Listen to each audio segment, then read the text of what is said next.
Hi there, welcome to Film After 11. My name's Joshua Zeiber, and I'm here with. Joseph.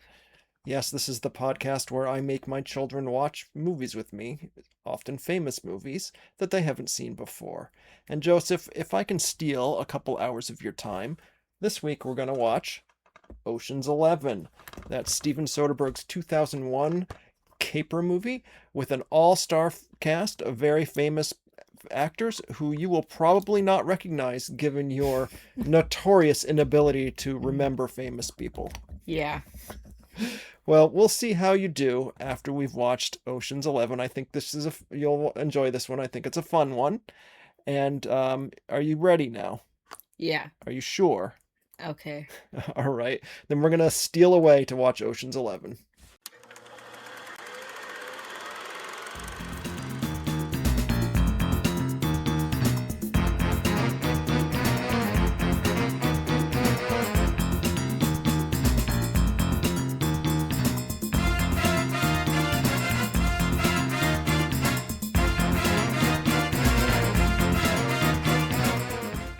Saul makes 10. 10 ought to do it, don't you think? You think we need one more?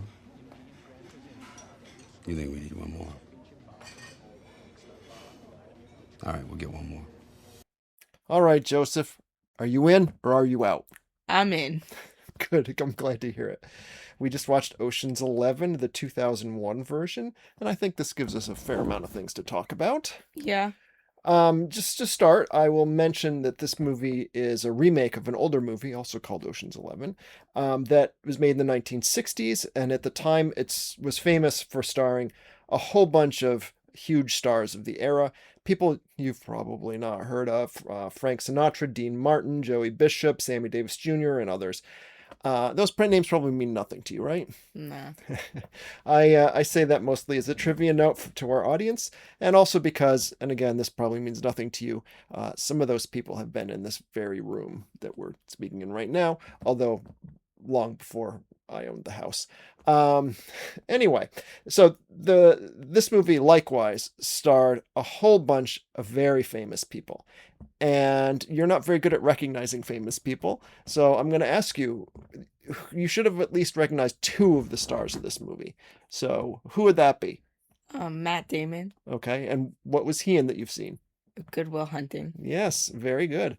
We didn't do that for the podcast because it has a whole lot of F words in it, but you have seen it. And who else? Um, George Clooney. Okay, and what you watch with him in it that we have done for this podcast? North by Northwest. Oh my God, no, not even close, Joseph. Aw. That I'm just movie was guessing. made decades ago, dude. I'm just guessing. He was the star of Oh Brother, Where Art Thou? Uh, Oh, yes. Okay. was that me? Wasn't it? No. That was your brother? Watch that. Yeah. Oh, I'm gonna edit that part out then. Wow. Okay. Sorry. How am I supposed to know these things? Okay. What about Gravity? Didn't we watch that with you? No. Are you sure? Yeah. Oh God. Oh my God, Okay. Dad. All right, this is on me. Wow. Sorry. Anyway, famous guy. Lots of famous people in this movie.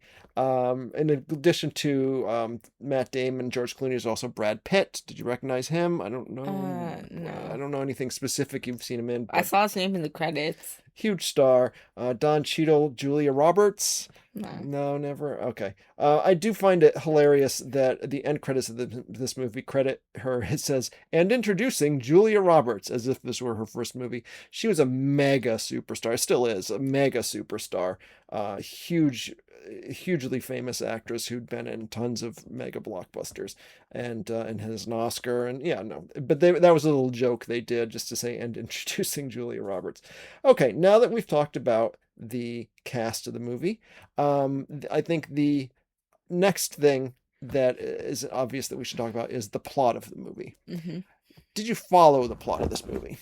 A little bit. I know that they were trying to rob three casinos owned by the same guy, Mm-hmm. and that the guy really, really, really did not like people who robbed his casinos. We're not gonna hand you over to the police, so my advice to you again is this: run and hide. is all that I ask. Exactly. Yep, you got the gist of it. The specifics of the plot, I think, were probably pretty hard to follow, yes? Yeah, it kind of felt like The Fugitive, Mm-hmm. where like at the end it got kind of confusing, but instead of at the end in this movie, it was at the beginning. Yeah, and I think that's fair. And in fact, it may even be intentional. The way this movie works is that the characters all have a sort of shorthand that they speak to one another. They talk a lot of jargon that's jargon about gambling in casinos and about theft and being doing a heist and whatnot. And they have like shorthand that they speak that are terms that they understand, but that the movie doesn't explain to the audience. And the movie kind of trusts you to keep up with it, even if you don't know the specifics, but to get the gist of what they're talking about, and then just go with the flow on the movie. So you're not really expected to know every detail of what they're talking about, especially the Basher character, who is the guy with the explosives. Yeah. With the British accent is very thick. You can hardly understand a damn thing he's saying. Epoxy demo crew haven't used the coaxial to back the main line, have they?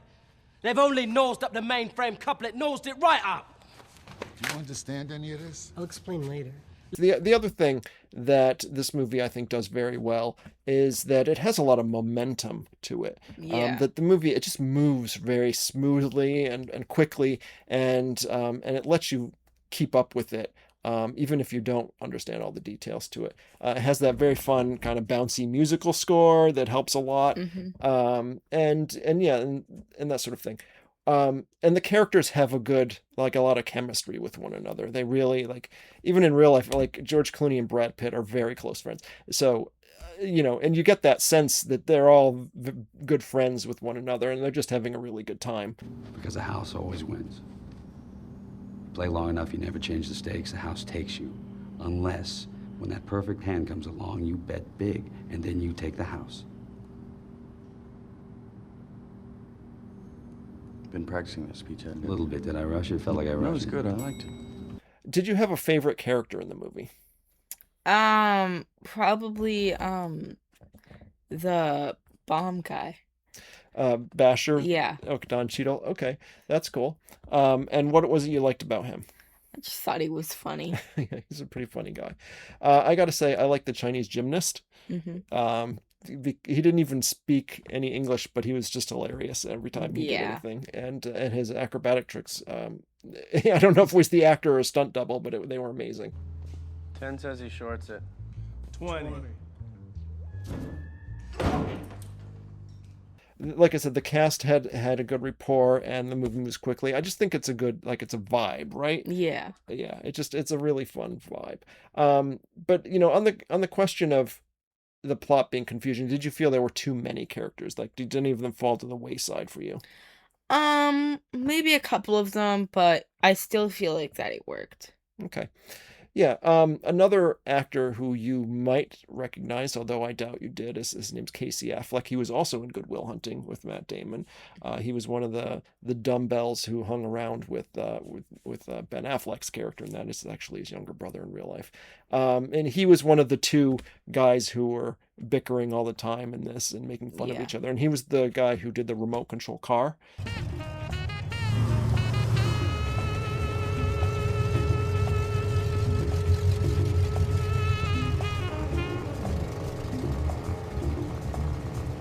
Which at first you think is just a dumb gag at the beginning of the movie, but then you find out later pays off in the end, right? Where he's controlling the van with his remote control.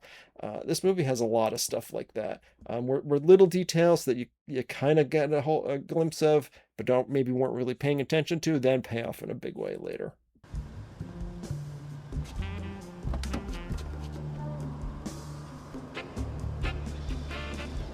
I think since in the interest of it being late, we'll get right to the rating scale here on our podcast of a W to an L. What do you rate Ocean's 11? W. Okay, good. Now this movie actually has 2 sequels, and whereas the original Ocean's 11 didn't. But yeah, this movie was so popular it had 2 sequels, and they're pretty good. I don't know that they're as good as the original, but they're pretty good. And maybe we'll watch them someday. Yeah. but I think the original is the best of the little trilogy there, and it's just a really fun little caper that's a lot of fun to watch. All right, and speaking of fun to watch, if you in the audience enjoyed this content, please like, share, and subscribe, and go back and watch some of our previous episodes because we've done a lot of them, and a lot of those are fun too. In the meantime, we'll do another episode next Wednesday, and remember, the house always wins.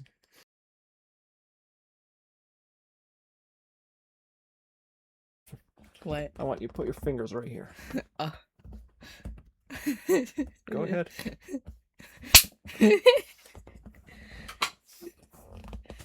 Stop. Joseph, I want you to put your nose right here.